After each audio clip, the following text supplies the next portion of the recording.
Yeah.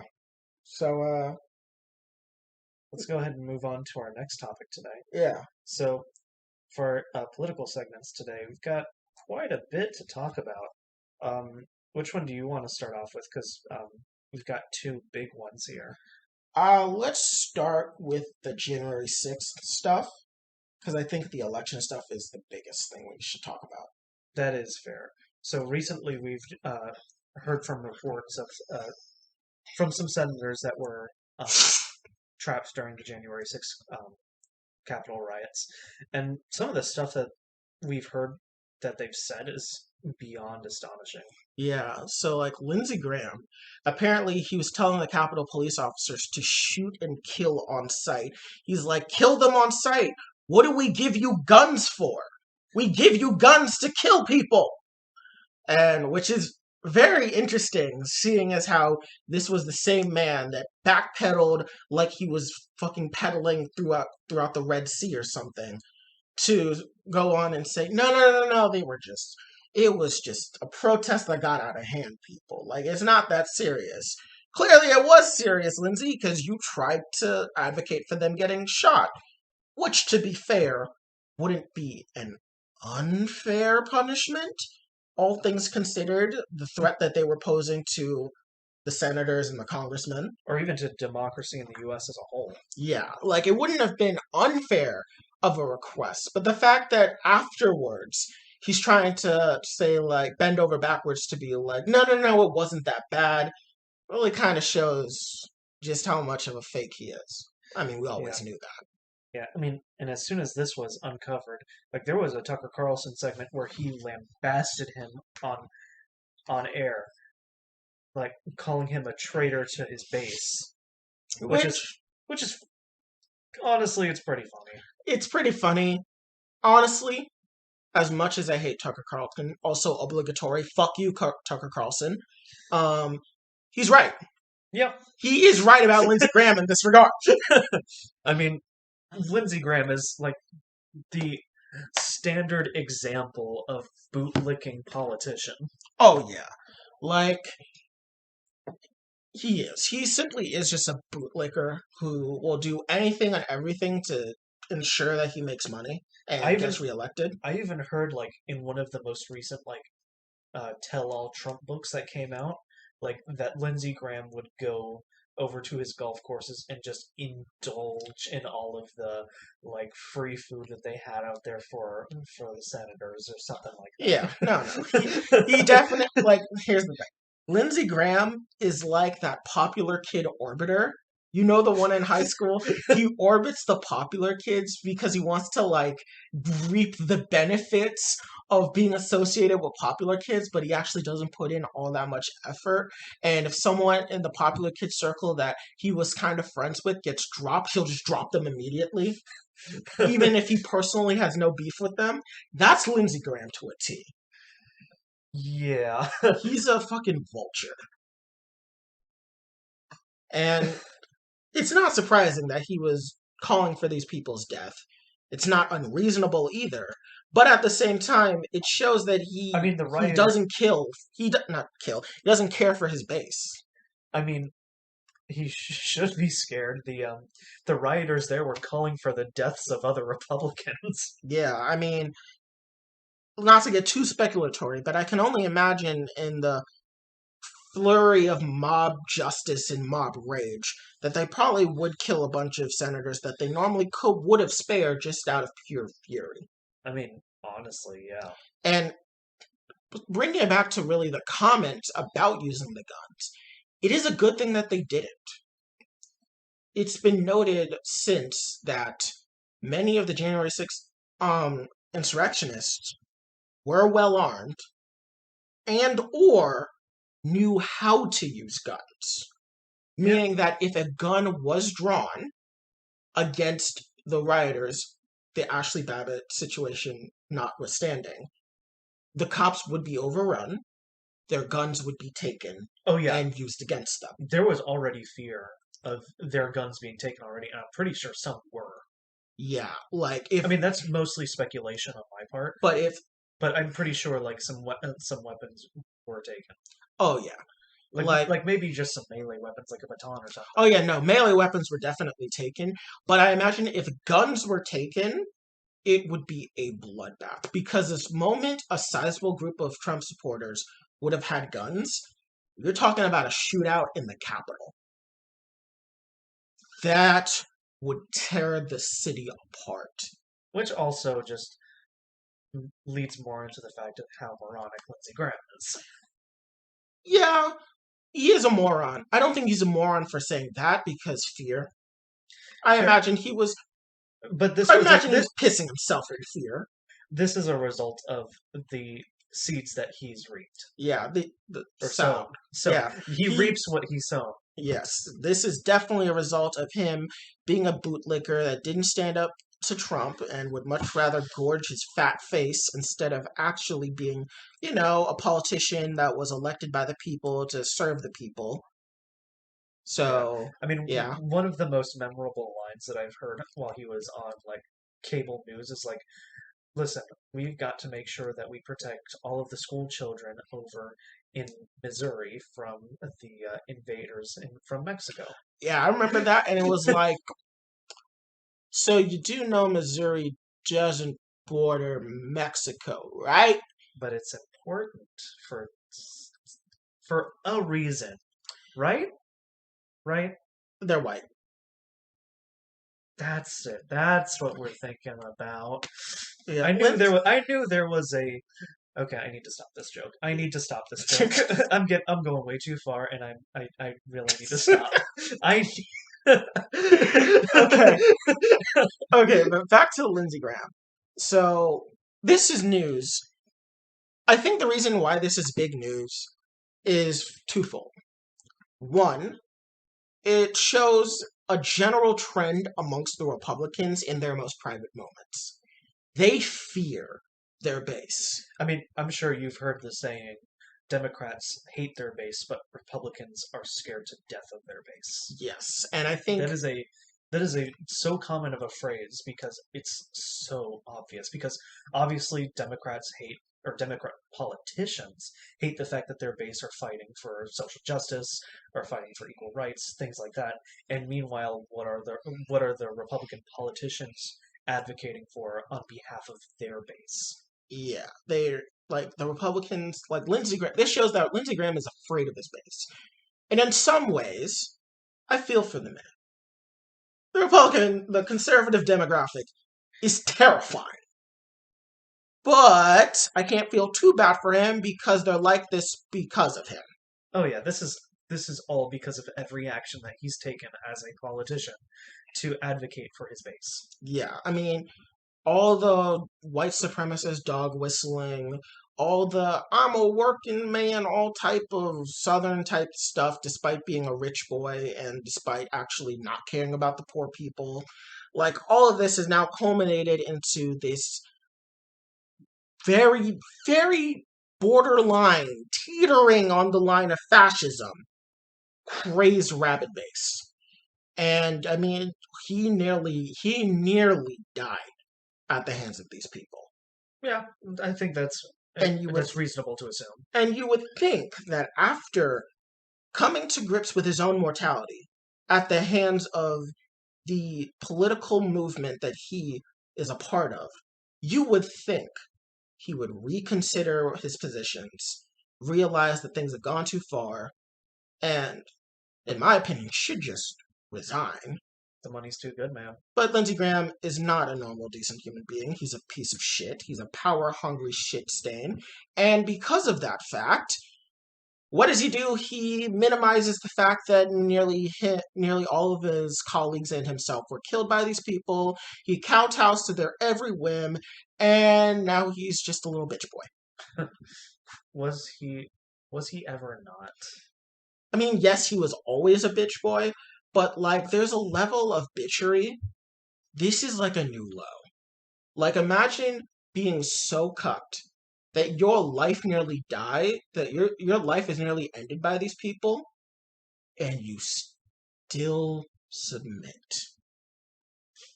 No backbone, no dignity, no principles. He's nothing but a slime. spineless, cowardly, and weak.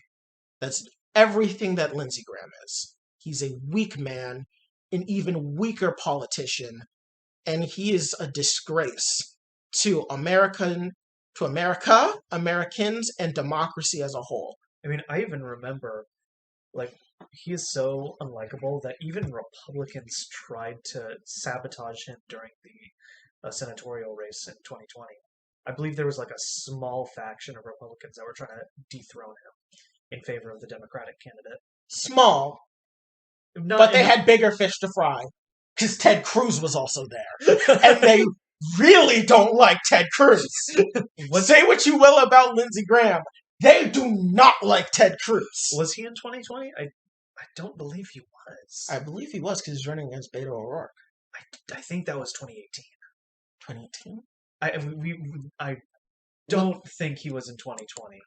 I think I want to believe that he did run in 2020. It's just that, I mean, it's Texas, so we know Ted Cruz is going to win. I mean, yeah. But, yeah, no, Lindsey Graham, what more can be said about him that we already haven't said or that others haven't said? He's a spineless man. Yeah, no, it was 2018. It was? 2018 margin 50.9% to 48.3%. Ah, okay. So, yeah. That means Ted Cruz will be up in 2024 then, right? Ugh, please let him lose. Let's hope. But anyways, back to Lindsey Graham. So the other aspect of this whole January 6th thing is, one, how he's weak and he's afraid of the base. But two, it really goes to show just how dangerous that insurrection was and why downplaying it currently is terrible and does not bode well for the future. Downplaying this now will lead to another one, without a doubt. Yeah. Especially if Trump runs and loses in 2024. Yeah, I mean... Or even if we get a midterm upset and we actually make it out with Democrats still holding all three, or I guess the executive branch isn't really up for grabs in 2022. Yeah. But if they hold the the House and the Senate in 2022, which honestly I'm still convinced is going to be a massive upset, there will be riots. I don't think 2022. Reason being, Americans don't care about midterms. Only really political minded Americans care about the midterms. Your general American doesn't, thus your general conservative does not care. 2024 though, when Trump's running, that's what you should look out for. I kind of think that politicians are really desperate, so they're going to try to motivate their base to try to go all out in 2022, because there is a solid chance they can take back the Senate. That doesn't matter. You got to remember, you got to think based off of emotion, not off logic with this.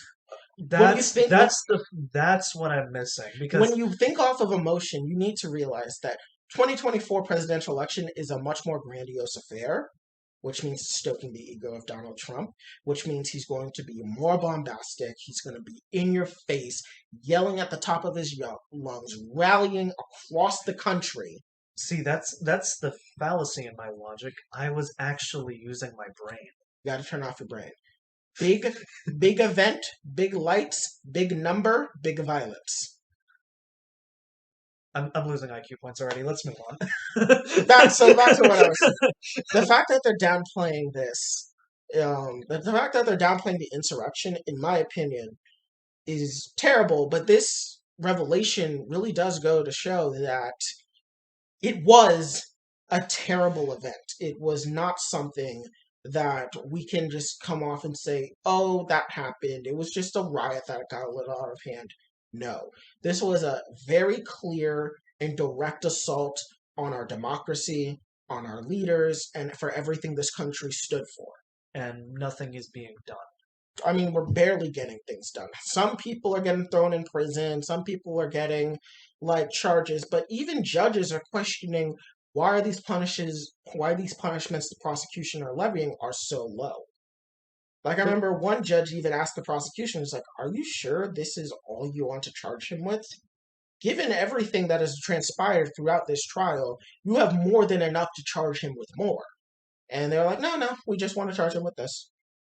Which really shows that the downplaying of January 6th isn't just something done by Republicans, it's a Democrat problem as well.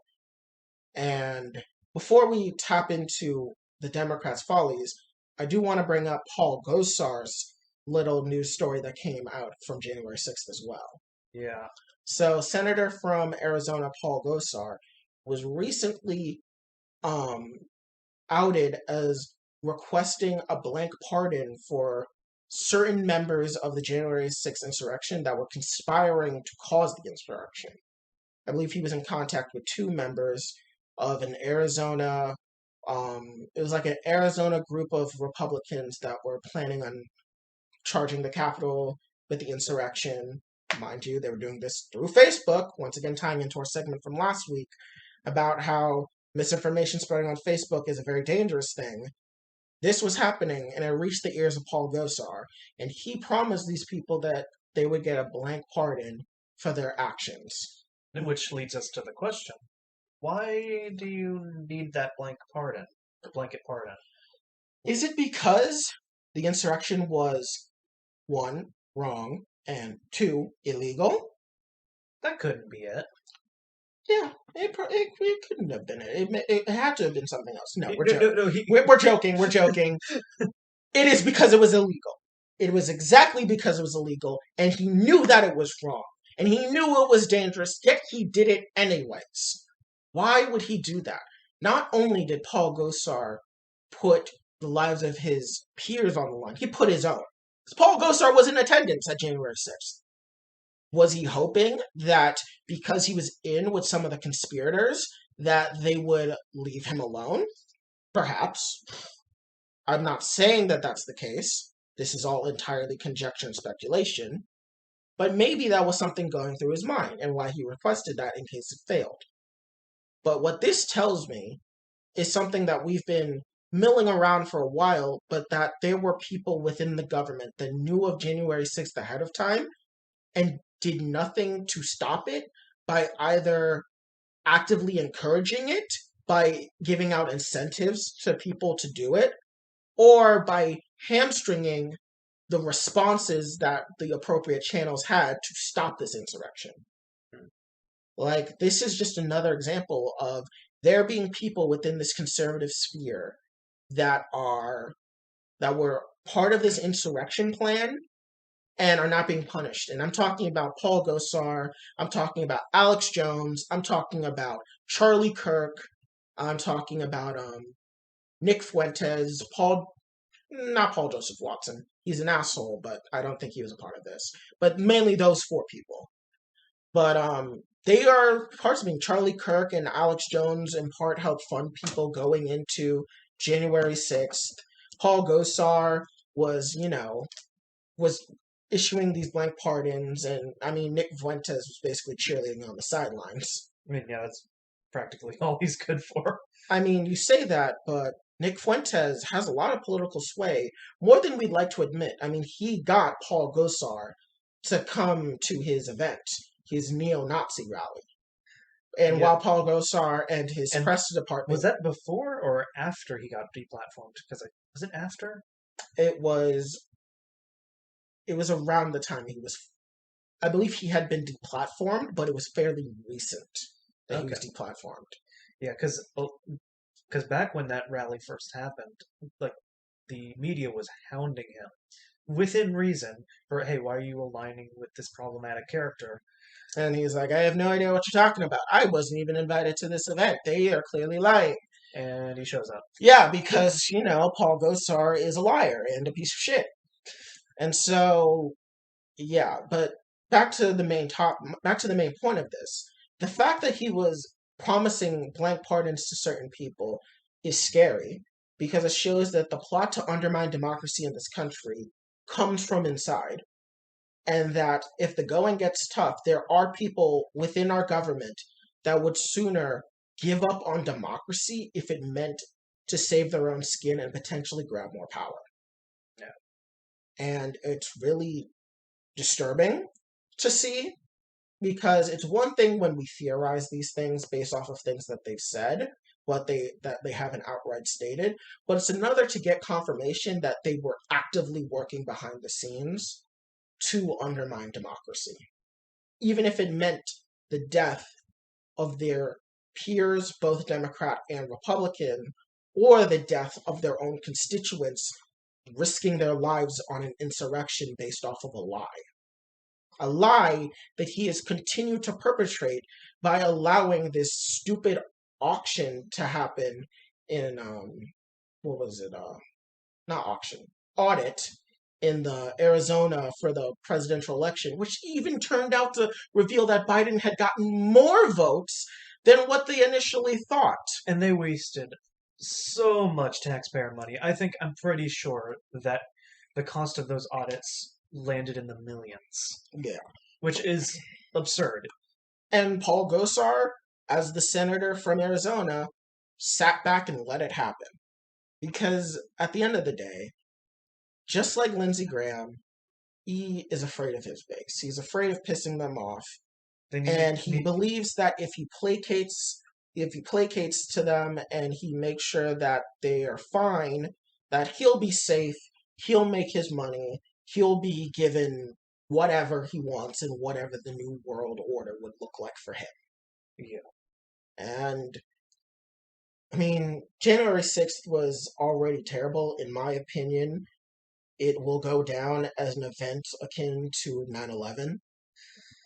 Honestly, I'm afraid that it's not going to be. So here's my reasoning is that it will, because well, when I say that, I mean it's going to take a very long time for it to settle in how much this event damaged democracy. Yeah. The reason why I don't think it will go down exactly like 9/11 because 9/11 was used as a springboard for the subsequent 20-year-long war that we had within the Middle East. Yeah. This, however, I believe will be a springboard for a different type of war, which is the current ongoing culture war and political war against fascism that we see in America.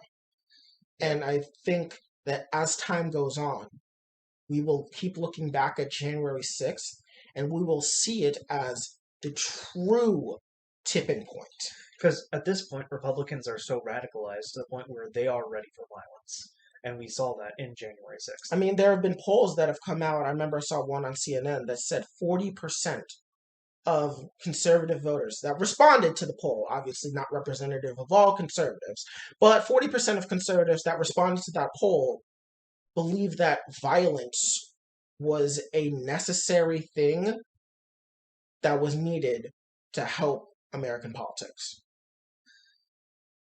Which is terrifying because political violence does not end well. Every time we've seen political violence, innocent people die. Whether it's for a good cause or a bad cause, political violence leads to death. Death of innocence.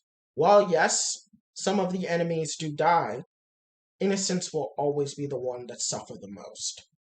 Because political violence always takes the form of something akin to war. And as we know, war is hell. This is hell. And if it continues, America will become hell. In the sense that there will be no safety in our government. There will be no safety in the apparatuses that we believe protect us, because all it takes is a mob of MAGA hats and suddenly everything's changed.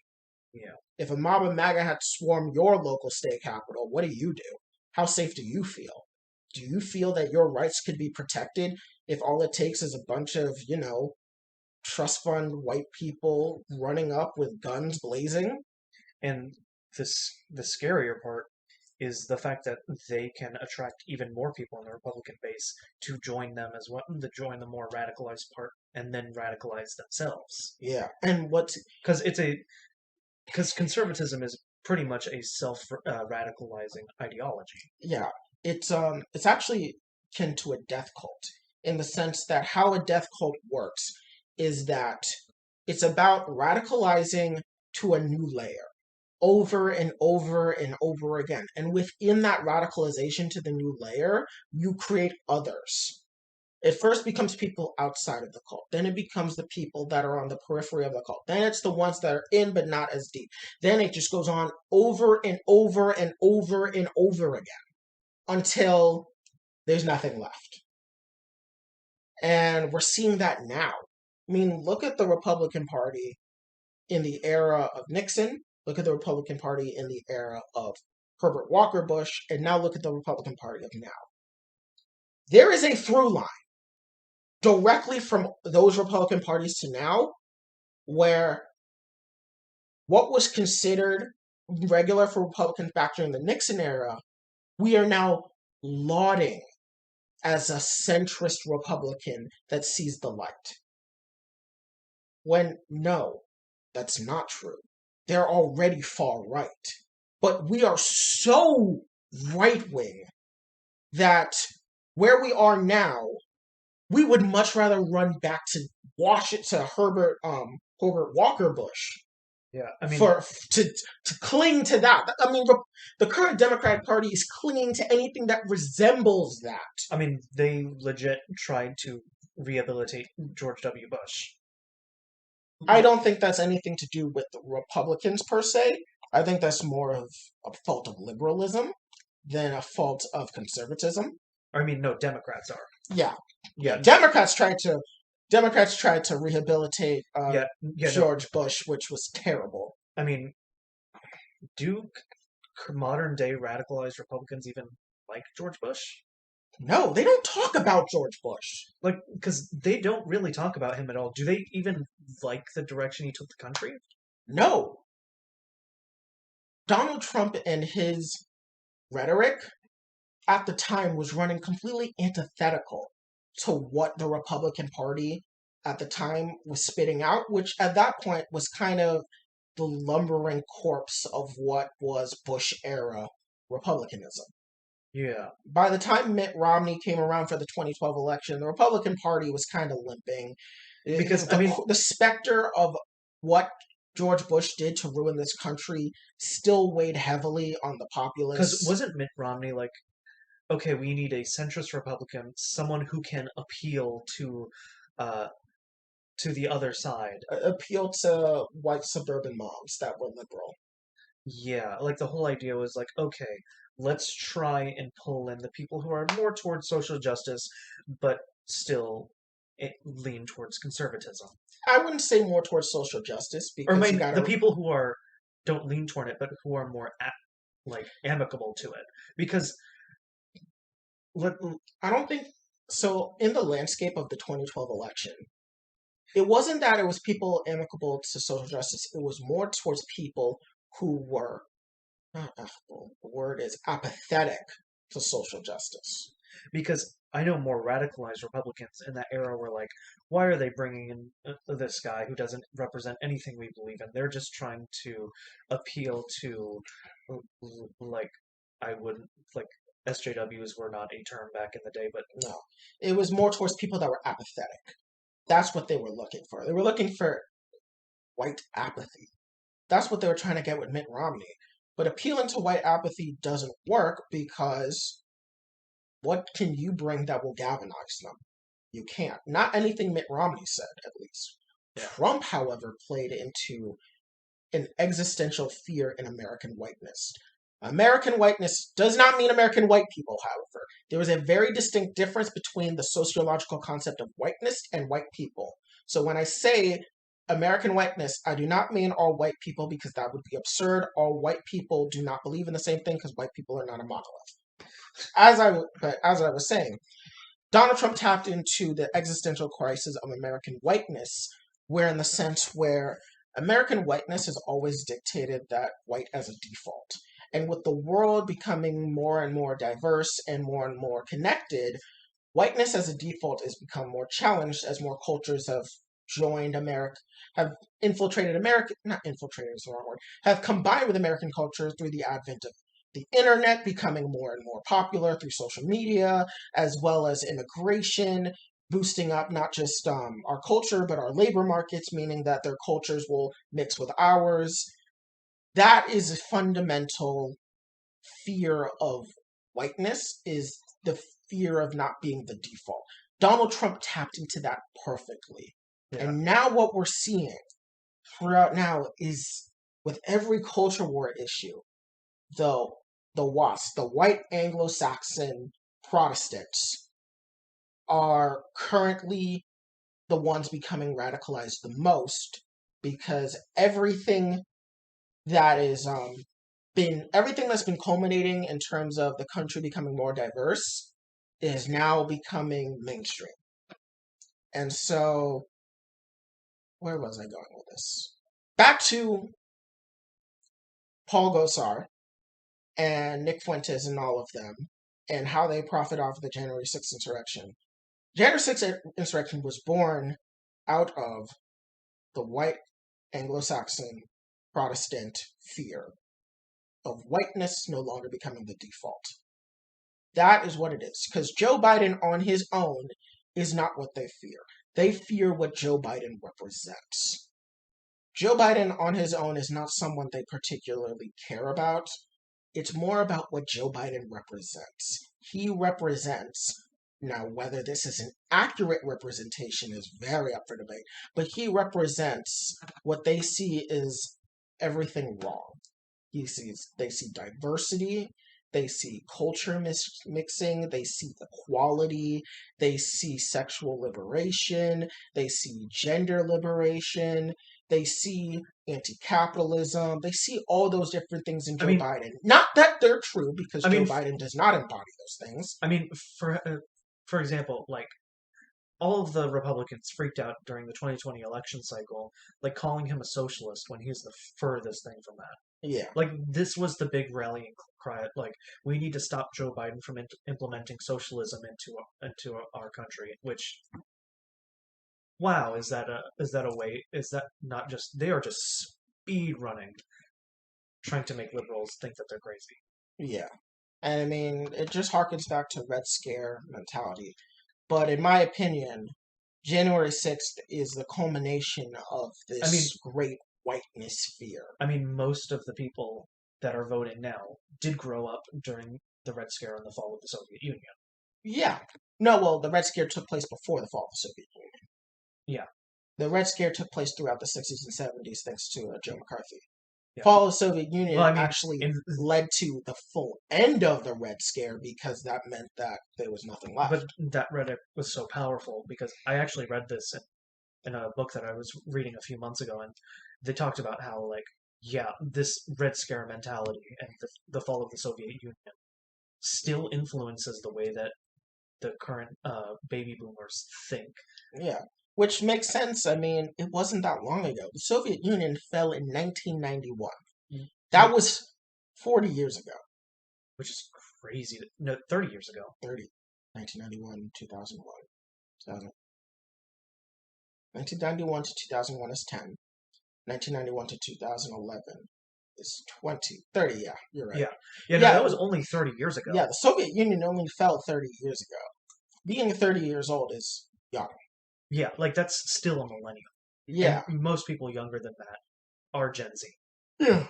And so, because of that, because of this neo-Red Scare, I don't know. At this point, I'm rambling. At this point, I feel like we do need to move on, but I'm rambling.